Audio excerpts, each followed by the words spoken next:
प्रेम मिटाना है, मिट जाना है। गोपियों ने अपने आप को मिटा दिया, भगवान गोपियों के बीच प्रकट हुए, यमुना के किनारे महारास हुआ। बोलना पड़ेगा महाराज, महारास। रस स्वरूप जो परमात्मा है वो प्रेम के रस से भरा हुआ है, और उस रस को प्रेमी और भक्त ही चख सकते हैं। महाराज जो यमुना के किनारे हुआ था वो कोई नाचना गाना नहीं हुआ था, वो भक्त और भगवान का मिलन था, वो प्रियतम और प्रियतमा का मिलन था। और उस मिलन के लिए गोपियां प्राण भी त्यागने को तैयार थी।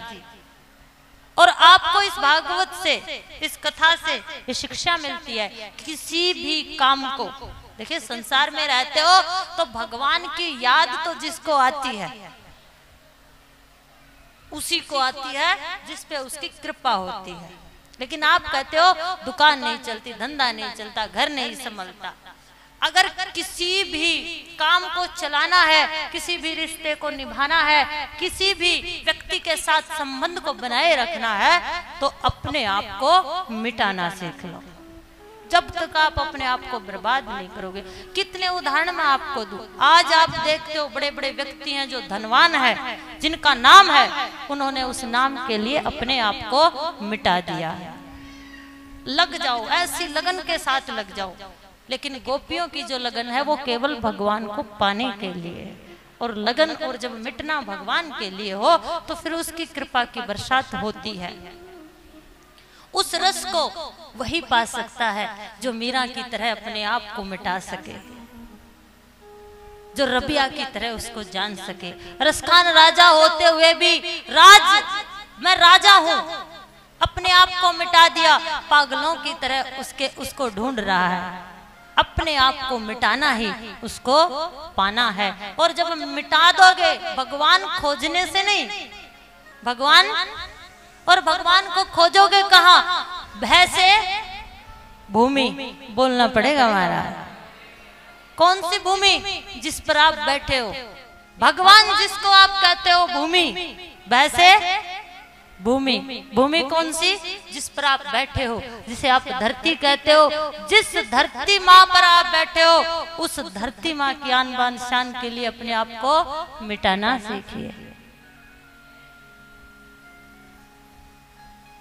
भगवान जैसे गगन, जैसे वो आकाश फैला है, सबके ऊपर एक छाता सा लेकर, धूप आती है तो धूप देता है, छाव आती है तो छाव देती है।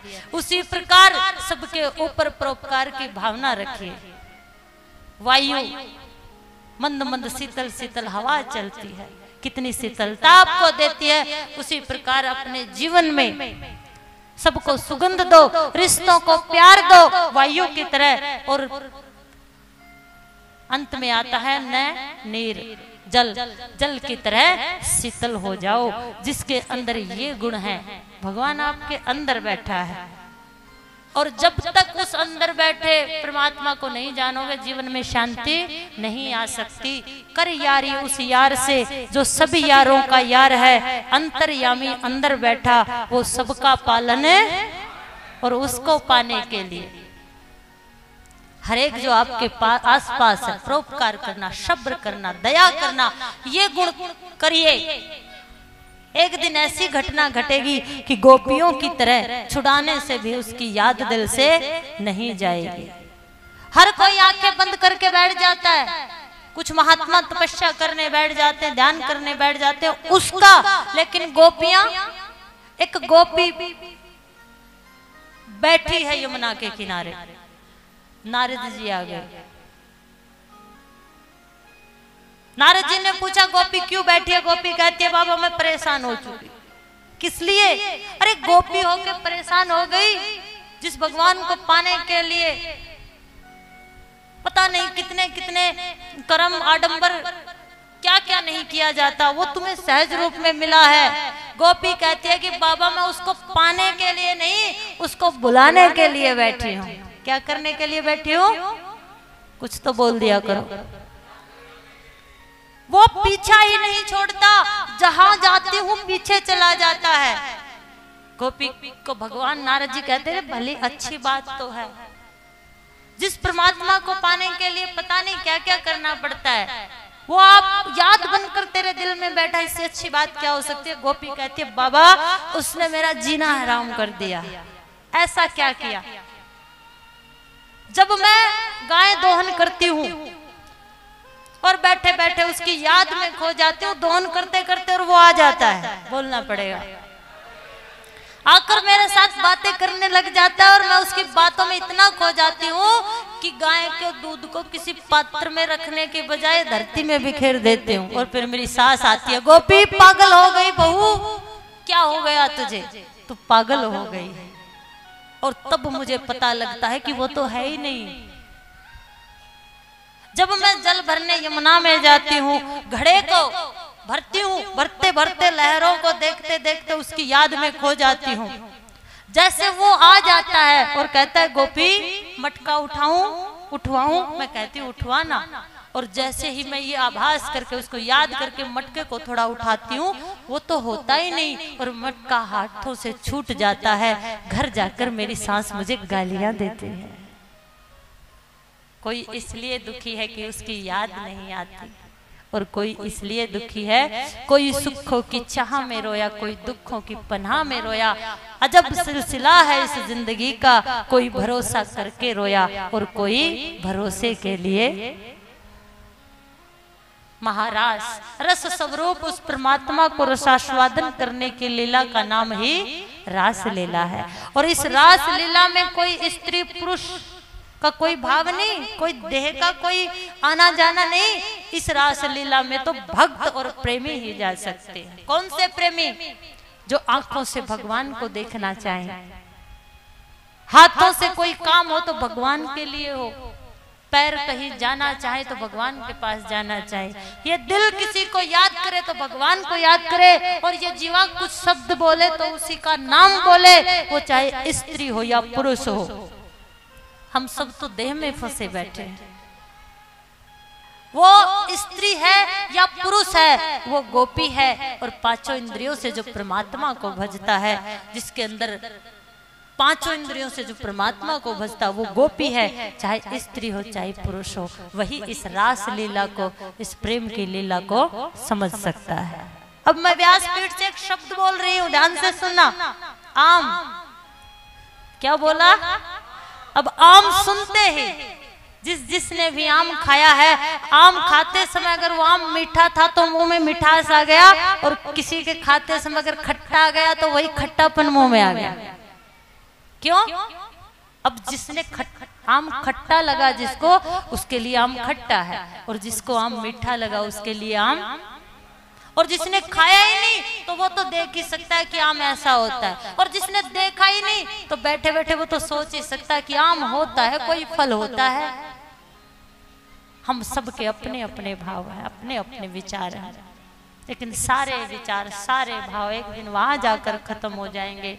जब जाना है, चाहे 84 लाख योनियों के बाद जाना है, चाहे बचपन में ही जन्म लेते ही एक बार किसी के ऊपर कृपा हो जाती है और संत बन जाता है तो, लेकिन वो भी इन सीढ़ियों को देखिए। मंदिर में आना, कथाओं में बैठना, मंदिर में सेवा करना, दान देना, घंटियां बजाना, भोग लगाना, व्रत करना, उपासना करना, तीर्थ करना, तीर्थों की यात्रा करना, माँ बाप की सेवा करना, ये सब भक्ति हैं, भक्ति के स्वरूप हैं। कैसे? जब एक स्त्री और पुरुष की शादी होती है, शादी हुई है तो पहले लड़के को देखा जाता है, फिर लड़की को देखा जाता है। अगर दोनों साइड से पसंद आ जाए तो बात पक्की हो जाती है। बोलना पड़ेगा महाराज, जोर से बोलना पड़ेगा, ध्यान से सुनिएगा। उसके बाद ससुराल पक्ष के कुछ व्यक्ति कुछ भेंट देकर रिश्ता पक्का कर देते हैं। उसके बाद मांग भरी जाती है, कोई रस्म होती है, उसके बाद कोई न्योता देने जाता है, फलाने दिन शादी है, सब रिश्तेदारों को बुलाया जाता है, हल्दी की रस्म होती है, बहुत सारी रस्में होकर बहुत से व्यक्ति जाकर 7 फेरों के बंधन में पति पत्नी दूल्हे दुल्हन को बांधते हुए उन दोनों का रिश्ता पक्का कर देते हैं। लेकिन माफ करना, मिलना तो 2 ही लोगों को था, मिलने दो लोगों का था, एक स्त्री का और एक पुरुष का। लेकिन ये सारी परंपराएं सहज रूप से होते होते जब वो मिले हैं तो कोई किसी को कोई अड़चन नहीं, सब खुश है। लेकिन कभी कभी किसी को प्रेम हो जाता है, जैसे रुक्मिणी को भगवान श्री कृष्ण से हो गया, भगवान श्री कृष्ण को हो गया और भगवान श्री कृष्ण ने हरण करके माँ के साथ विवाह किया। क्यों? क्योंकि लक्ष्मी केवल बनी ही, लेकिन इतना बल, इतना पराक्रम, इतनी दुनिया की बातें सुनना और किसी को भगाना प्रेम नहीं है, बोलना पड़ेगा हमारा, भगाना प्रेम नहीं, उस रिश्ते को निभाना, उस जिम्मेवारी को निभाना प्रेम है। उसी प्रकार मंदिर में जाना, मंदिर बनाना, मंदिर में घंटी बजाना उस विवाह की रस्म की तरह है। तुम जाओ, भोग लगाओ, प्रसाद बांटो, मंदिरों में घंटी बजाओ, सत्संग करो, पोछा लगाओ, झाड़ू लगाओ। कभी कभी करते करते एक दिन ख्याल आएगा, बैठे बैठे उसका गुणगान करोगे। गुणगान करते करते जिस दिन वो हरि का कीर्तन हृदय में उतरेगा उस दिन ये सब चीजें फीकी लगेंगी। लेकिन ये भी भक्ति के स्वरूप हैं। जिसकी जहां आस्था होती है, जिसका जहां प्रेम होता है, वही रब नजर आता है। वो शीश नहीं जो हर जगह झुक जाए, और वो भी शीश नहीं होता जो एक जगह ना झुके। एक फकीर महात्मा बुद्ध के मंदिर में गया, बोलना पड़ेगा महाराज, अगर तुम पूजा कर रहे हो और कोई भगवान पर पुष्प चढ़ा रहा है, तुम माला फेर रहे हो और दूसरा पुष्प चढ़ा रहा है, तो तुम करे बड़ा बेवकूफ है, ऐसे पूजा थोड़ी होती है, बैठ के माला कर। तो तुमने भजन को नहीं जाना है, तुमने माला फेरना नहीं जाना, क्योंकि भक्ति के अनेकों रास्ते हैं, अनेकों रास्ते। विवेकानंद ध्यान करता था और रामकृष्ण परमहंस का दूसरा शिष्य, वो जहां भी जाता एक प्रतिमा भगवान की ले आता, पूरे कमरे को प्रतिमाओं से भरा था, रोजाना उनको तिलक लगाता, पूजा करता। तो विवेकानंद ने टोक दिया, अरे क्या करता है? लेकिन उसी दिन रामकृष्ण परमहंस ने टोक दिया, बेटा तू ध्यान में नहीं उतरा। ध्यान में जिस दिन उतरेगा, क्या परमात्मा ने इस सृष्टि को वैसे ही बनाया है? इसलिए जिस दिन ध्यान में उतरोगे, सत्संग में उतरोगे, हरि कीर्तन तुम्हारे अंदर बैठेगा, सत्संग तुम्हारे अंदर बैठेगा, उस दिन तुम्हें किसी का फूल चढ़ाना भी अच्छा लगेगा, किसी की माला फेरना भी अच्छा लगेगा, किसी का भजन गाना भी अच्छा लगेगा। और जिस दिन आपको सबका सब अच्छा लगेगा, उस दिन देखिए, कोई चोरी नहीं करना चाहता, कोई बुरे कर्म नहीं करना चाहता, लेकिन परिस्थितियां कभी इंसान को करवा देती हैं। लेकिन आप उसको टोक कर ताना देते हो, आप महान नहीं हो। आप उसका साथ देकर उसके मार्ग को छुड़वाइए और उसे सत्य मार्ग पर लेके आइए। क्योंकि किसी को कहना बड़ा आसान है, लेकिन किसी को सच्चा मार्ग दिखाने के लिए आपको उसे अपना समय देना पड़ेगा। फकीर गया महात्मा बुद्ध के मंदिर में, रात को सर्दी थी, काष्ठ की मूर्ति थी महात्मा बुद्ध की, सर्दी लगी तो फकीर ने मूर्ति को जलाकर सर्दी को दूर किया, बोलना पड़ेगा। मंदिर का पुजारी आया, बाप रे बाप, तेरा दिमाग खराब है, तूने क्या किया? अरे तुझे पाप लगेगा। फकीर ने कहा, पाप तो थोड़ी देर में लगता, लेकिन पहले सर्दी लग रही थी, जो मन ने किया वो कर दिया। हजारों गालियां पुजारी ने दी, देना भी स्वाभाविक है, लेकिन फकीर, फिकर सबको खा गई, फिकर सबकी पीर, फिकर की सोफा की करे वाको नाम, फिकर ही नहीं की कि ये मूर्ति है क्या।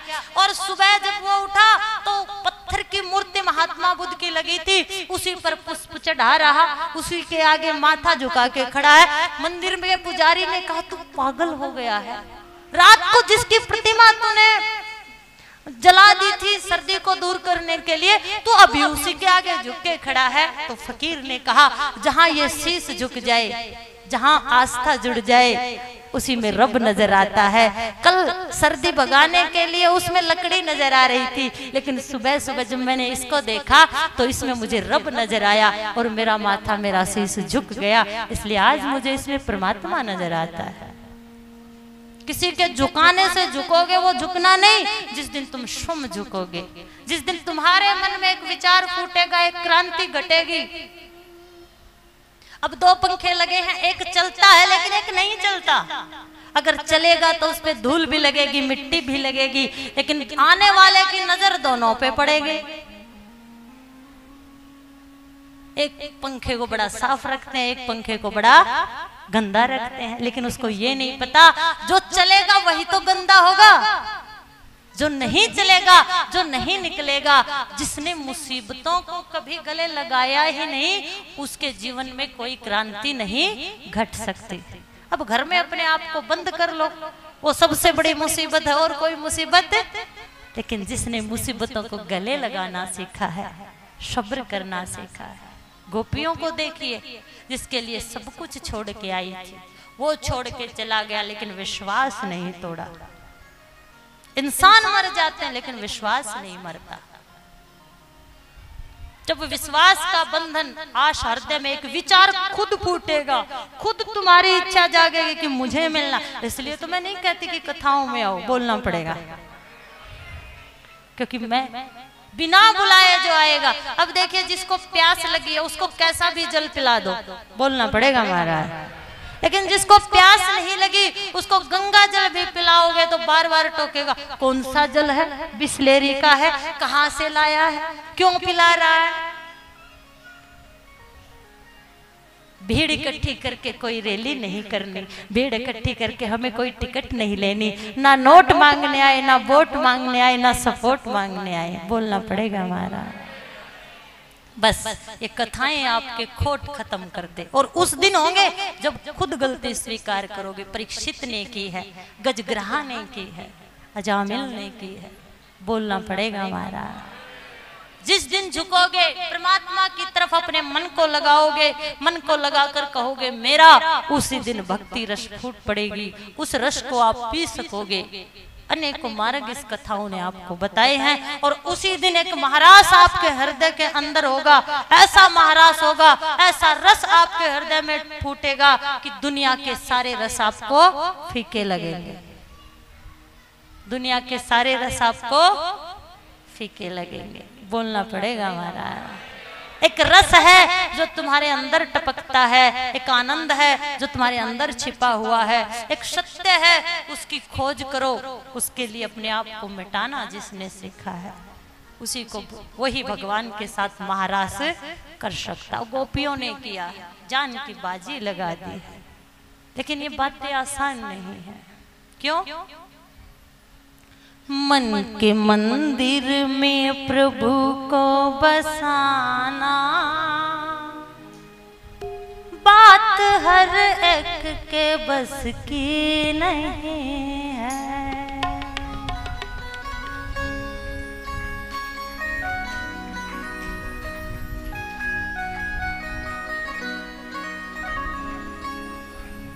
खेलना पड़ता है जिंदगी से, बोलिए ना, जिंदगी प्यारी है, करो प्यार। भक्ति इतनी भी सस्ती नहीं है, खेलना पड़ता है जिंदगी से, भक्ति इतनी भी सस्ती नहीं है। मन के मंदिर में तुझको बसाना, बात हर एक के बस की नहीं है। मन के मंदिर में प्रभु को बसाना, बात हर एक के बस की नहीं है। खेलना पड़ता है जिंदगी से, भक्ति इतनी भी सस्ती नहीं है। खेलना पड़ता है जिंदगी से, भक्ति इतनी भी सस्ती नहीं है। खेलना पड़ता है जिंदगी से, भक्ति इतनी भी सस्ती नहीं है। ना पड़ता है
ममता हो, जब तलक ममता, जब तलक ममता, जब तलक ममता, जब तलक ममता है जिंदगी से, उसकी रहमत बरसती नहीं है। जब तलक ममता है जिंदगी से, उसकी रहमत बरसती नहीं है। खेलना पड़ता है जिंदगी से, इतनी भी सस्ती नहीं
श्याम प्यारे की।